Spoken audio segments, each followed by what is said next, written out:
Well, congratulations. If you made it this far, you've made it to the end of the class. And what does that mean for you? Well, it means that learning should never end. And the more of these levels that we make, I'll continue to add to the site and invite you back to come and take those courses as well. One of the things we really didn't talk too much about was marketing. And for me, that's just not very important because if you can't write and you can't find your way on stage, there's nothing for you to market.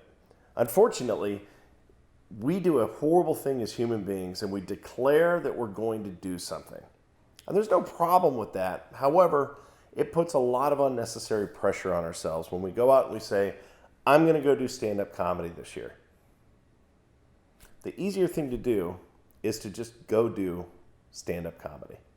And once you begin to do it, your friends and your family will begin to pay attention. And you can set goals for yourself so that you know what you're working towards. And a lot of times people say declare those goals to your friends and family. I don't work that way. And anytime that I've ever put out there that I'm going to lose weight or I'm going to do a special or I'm going to start something, I feel like a complete failure the moment that I start to fall behind on that.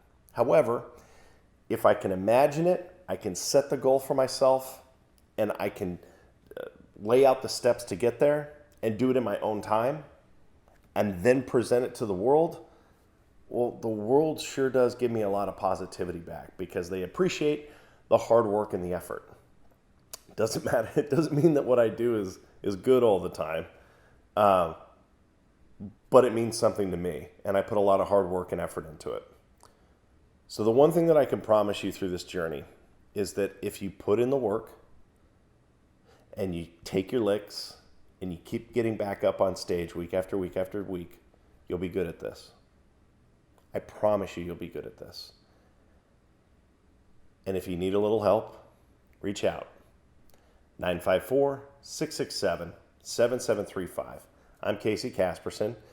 You may work with me or you may work with one of our other comedians that we have in the company. They're all fantastic, very talented, and you'll be surprised once you get into this world of stand-up comedy how many really good, talented people there are out there that you've never heard of. And the difference between them and us is that even though we are working feverishly to get to that level, those guys found their opportunity, they found their luck, but they worked their tails to get to where they are. So in another series, we'll attack marketing and marketing alone because it is so important. But for today and for this series, you're finished. And we sure would love to hear your input on what you got out of this. I hope it was helpful. Please give us that feedback. And I would love to see videos of you on stage after using our techniques. So, that being said, thank you for trusting Sick Puppies Comedy with teaching you how to do stand-up comedy. Get out there and knock them dead.